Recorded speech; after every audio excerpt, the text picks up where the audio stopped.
The courtroom was buzzing with murmurs as the doors swung open, and a young girl, no older than 17, walked in. She wasn't what anyone expected. A teenager standing before a courtroom full of seasoned lawyers, a stern judge, and curious onlookers. Dressed in a simple blue dress, her hands shook ever so slightly as she clutched a folder to her chest. Her presence was almost surreal. The case she brought wasn't some petty argument or a high school misunderstanding. No, it was something much bigger, something no one could quite grasp just yet. I watched from the corner of the room, scribbling notes as a reporter. It wasn't every day you saw someone so young walking up to the plaintiff's table with such determination. Her name, I learned, was Emma Carter. She looked out of place and truthfully a little scared, but there was also something in her eyes. A quiet defiance, maybe even courage. The judge, an older man with glasses perched low on his nose, leaned forward as if to size her up.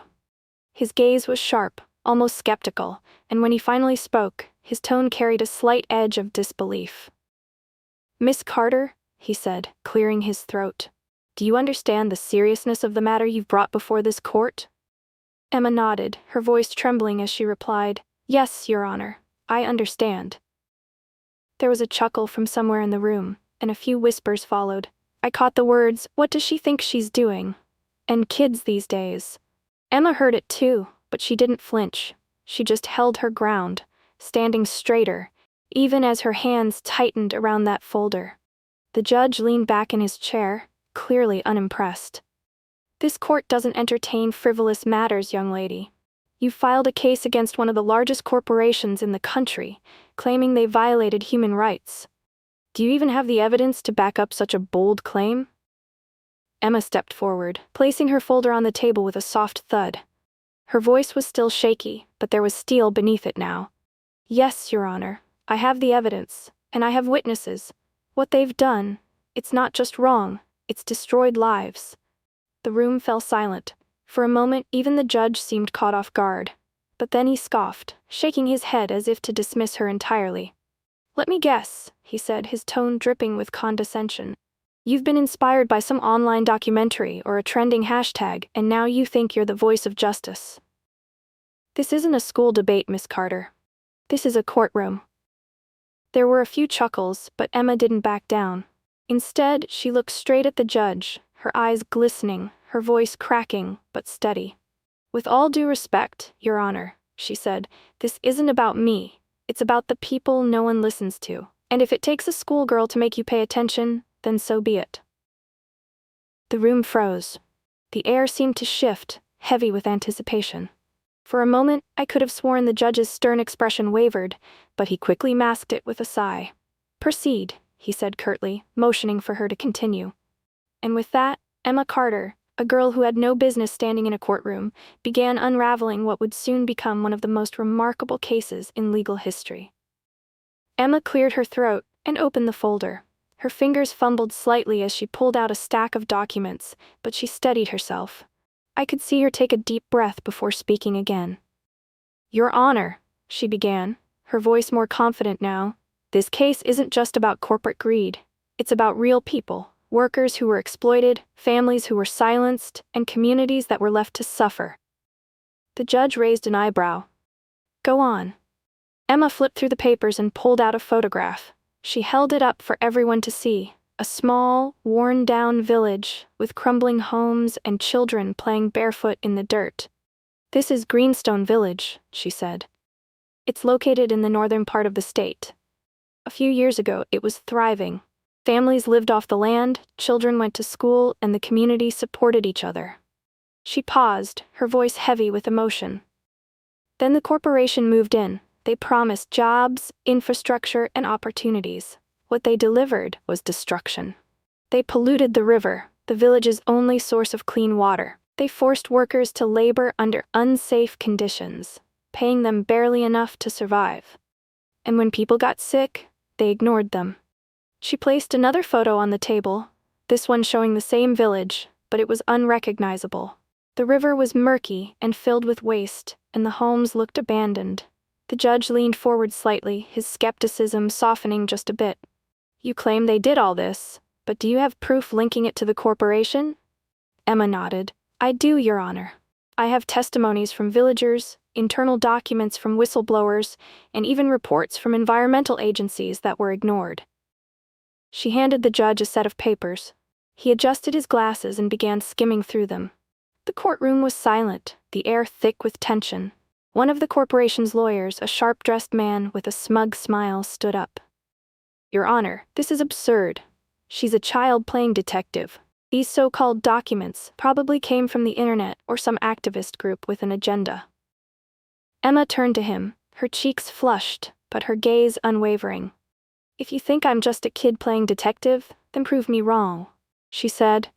"But before you do, maybe you should look at the emails your company tried to delete. They're in the evidence packet too." The lawyer's smile faltered for just a second.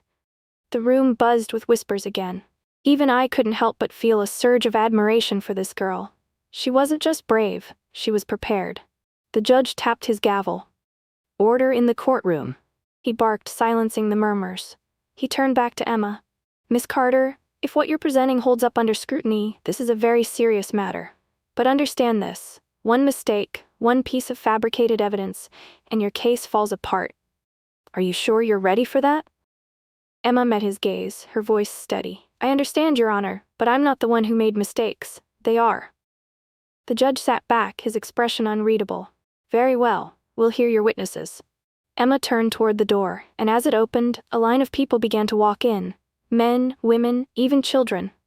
Some were elderly, leaning on canes, while others were young but wore the weight of hardship on their faces. "These are the voices you haven't heard," Emma said, her tone resolute. "They're here to tell you what really happened." The courtroom was utterly silent as the first witness, an elderly man with a weathered face, approached the stand. And as he began to speak, the gravity of Emma's case started to sink in. The first witness, an elderly man named Samuel, took the stand. His hands trembled slightly as he adjusted the microphone.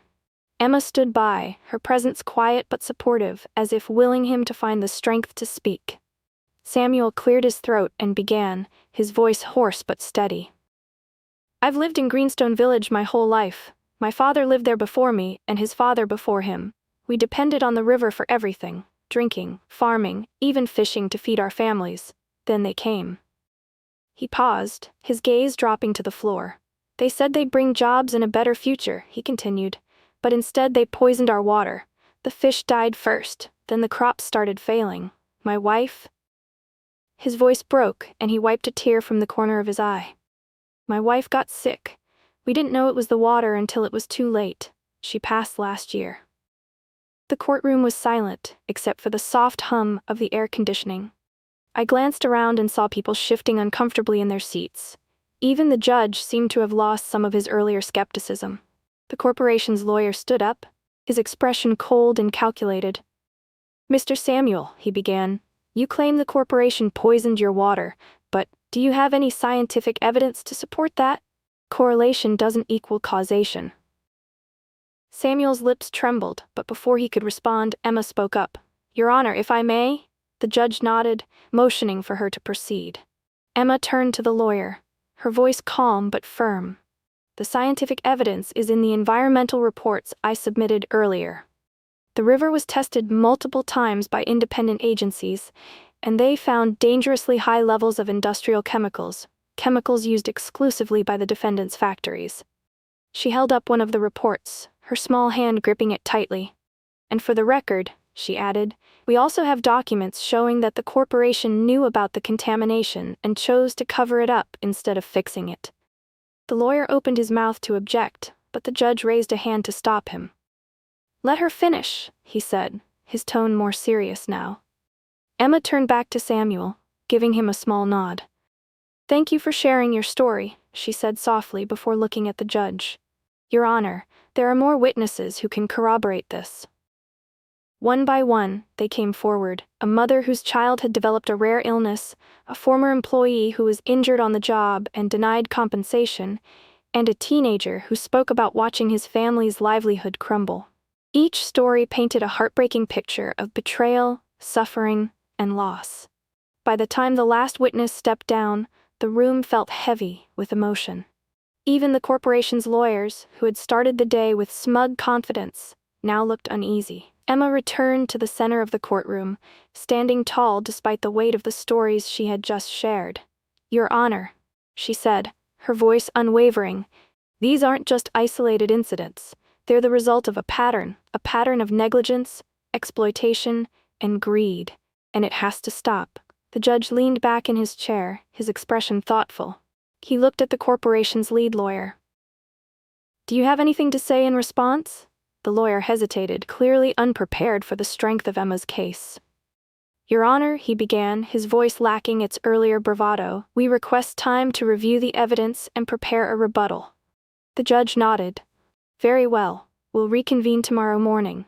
But let me be clear, this case is far from frivolous. The evidence presented today is compelling, and it deserves a thorough examination." He banged his gavel, signaling the end of the session. As people began to file out of the courtroom, I watched Emma. She sank into her chair, exhaustion finally catching up with her. But there was something else on her face, something that looked a lot like hope. I approached her cautiously, not wanting to intrude. "Emma," I said softly, "how are you feeling?" She looked up at me, her eyes tired but determined. "This isn't about how I feel," she replied. "It's about making sure no one else has to feel what those people did." And with that, she gathered her papers and walked out, leaving behind a room full of people who would never forget the courage of a teenager who dared to stand up for what was right. The next morning, the courtroom was packed. Word of Emma's case had spread, and people from all walks of life came to see the young girl who had dared to take on a corporate giant. Journalists with cameras, activists holding signs, and even curious spectators filled the room. It felt electric, as if everyone knew something extraordinary was about to unfold. Emma sat quietly at the plaintiff's table, reviewing her notes. Though she looked calm on the surface, I could see her tapping her foot nervously under the table. It was a stark reminder that, at the end of the day, she was just a teenager. But the fire in her eyes told a different story. This was no ordinary girl. The judge entered, and the room stood until he motioned for everyone to sit. He wasted no time. "We'll resume with the defense's response to the evidence presented yesterday," he announced. The corporation's lead lawyer stood, his polished suit and practiced smirk making him look every bit the part of a corporate heavyweight. He walked to the center of the room and turned to the jury. "Ladies and gentlemen," he began, "what we witnessed yesterday was an emotional performance, a compelling one, no doubt, but emotion does not equate to fact. My client is a reputable organization that has provided jobs and opportunities to countless communities. To suggest they've knowingly harmed anyone is not only unfounded but absurd." He turned to Emma. "Miss Carter is young, passionate, and perhaps a bit naive. While I admire her conviction, this courtroom requires evidence, solid, indisputable evidence. And while her documents and witnesses were touching, they lack the credibility needed to prove wrongdoing." The room stirred, whispers breaking out among the crowd. Emma sat still, her hands folded neatly on the table, waiting her turn. The lawyer, sensing the tension, added with a condescending smile, "This case is nothing more than an ambitious attempt to draw attention, and I urge the court to dismiss it." When he finished, the judge turned to Emma. "Miss Carter, you may respond." Emma stood, her small frame looking even smaller against the towering presence of the opposing lawyer. But when she spoke, her voice carried across the room with quiet strength. "Your Honor, I expected them to say that," she began. "Because that's what they always say. They hide behind their lawyers, their PR teams, and their money. They dismiss the people they've hurt as unimportant or irrelevant. But the evidence we presented isn't just emotional, it's real." She took a deep breath and walked to the projector screen set up beside the judge's bench. "If you need more proof, I've brought it." She clicked a button, and the screen lit up with a video. It was grainy, clearly filmed on someone's phone, but its impact was undeniable. The footage showed a factory worker explaining the unsafe conditions he endured, the camera panning to show exposed machinery and leaking chemicals. The video cut to another worker, coughing heavily, holding a medical report that confirmed exposure to toxic substances. The final clip showed a board meeting at the corporation, where executives discussed the contamination issue. Their words were chilling. "It's cheaper to pay off a few lawsuits than to fix the problem." Gasps echoed through the courtroom. The corporation's lawyer jumped to his feet. "Your Honor, this is highly irregular." The judge raised his hand to silence him. "Sit down," he ordered, his tone sharp. He turned to Emma. "Continue." Emma played one more video, this time of a child from Greenstone Village. The boy couldn't have been older than 10, his voice small and raspy. "My little sister died because of the water," he said. "I miss her every day." When the video ended, the room was deathly silent. Even the defense lawyer looked shaken. Emma turned to the judge, her voice steady despite the emotion in her eyes. "This isn't just a case, Your Honor. It's lives. Real people who were ignored, silenced, and discarded. And if the court doesn't hold them accountable, it'll happen again." The judge leaned back in his chair, his expression unreadable. Finally, he spoke. "Miss Carter, the court will take a short recess to review the new evidence. We'll reconvene shortly." As the gavel struck, the tension in the room broke. People began whispering, some even clapping softly. Emma sat back down, her hands shaking as she took a sip of water. She looked exhausted but resolute, like someone who had just climbed halfway up a mountain and was ready to keep going. I approached her cautiously. "Emma," I said, "that was incredible, but are you okay?" She gave me a faint smile. "I'm not doing this to be incredible. I'm doing this because someone has to." And as she said those words, I realized that Emma Carter wasn't just presenting a case, she was fighting a battle that would change everything. The courtroom was buzzing during the recess. The tension, the whispers, the looks of disbelief, everything pointed to a realization that this case was far bigger than anyone had anticipated. Emma sat at her table, flipping through her notes, but it was clear she was running on adrenaline now. When the judge returned, the room fell silent. He banged his gavel, signaling the continuation of the trial. "Miss Carter," he said, his voice calm but firm, "the court has reviewed your additional evidence. We will now allow closing arguments." Emma stood, her movements deliberate as she walked to the center of the room. She paused, glancing at the jury, then at the judge, and finally at the audience. "When I started this journey," she began, her voice steady but soft, "I knew it wouldn't be easy. I knew people would doubt me, dismiss me, and try to shut me down. But I also knew that what I was doing was right." She turned to the jury, her eyes locking with each member. "This isn't just about Greenstone Village, it's about every community that's ever been overlooked. Every family that's ever been hurt by someone who thought they were too small to fight back. The evidence is clear, the testimonies are real. And the suffering these people endured," she paused, her voice breaking slightly, "it's something none of us would wish on anyone." She took a deep breath, regaining her composure. The corporation had a choice. They could have done the right thing, but they chose profits over people. They chose to destroy lives because it was easier than fixing their mistakes. Her gaze shifted to the judge. "Your Honor, this court has the power to send a message that no one is above accountability, no matter how powerful they are. That people like Samuel, like the children of Greenstone, like every worker who was discarded, they matter." Emma stepped back, her hands trembling slightly as she returned to her seat. The room was so quiet you could hear the faint scratch of the judge's pen as he made notes. The corporation's lead lawyer rose, his face pale but his voice steady. He did his best to dismiss Emma's arguments, calling the evidence circumstantial and the testimonies biased. But it was clear his confidence had been shaken. When he finished, the judge addressed the jury. "You have heard the arguments and reviewed the evidence. It is now your duty to deliberate and reach a verdict." The jury filed out, leaving the rest of us to sit and wait. The minutes felt like hours. Emma sat quietly, her hands clasped tightly in her lap. I wanted to say something to comfort her, but what could I possibly say? After what felt like an eternity, the jury returned. The judge called the court to order, and everyone held their breath as the four persons stood to deliver the verdict. "On the charge of negligence causing harm," the four-person began, "we find the defendant guilty." A collective gasp swept through the room, followed by a smattering of applause that was quickly silenced by the judge's gavel. "Order in the court," the judge commanded. He turned to the corporation's legal team. "This court finds the defendant guilty of gross negligence and will issue sentencing after further review. In the meantime, Restitution will be arranged for the victims. Emma's shoulders sagged in relief. For the first time all day, a genuine smile broke across her face. The people of Greenstone Village, seated in the back of the courtroom, began hugging one another, tears streaming down their faces.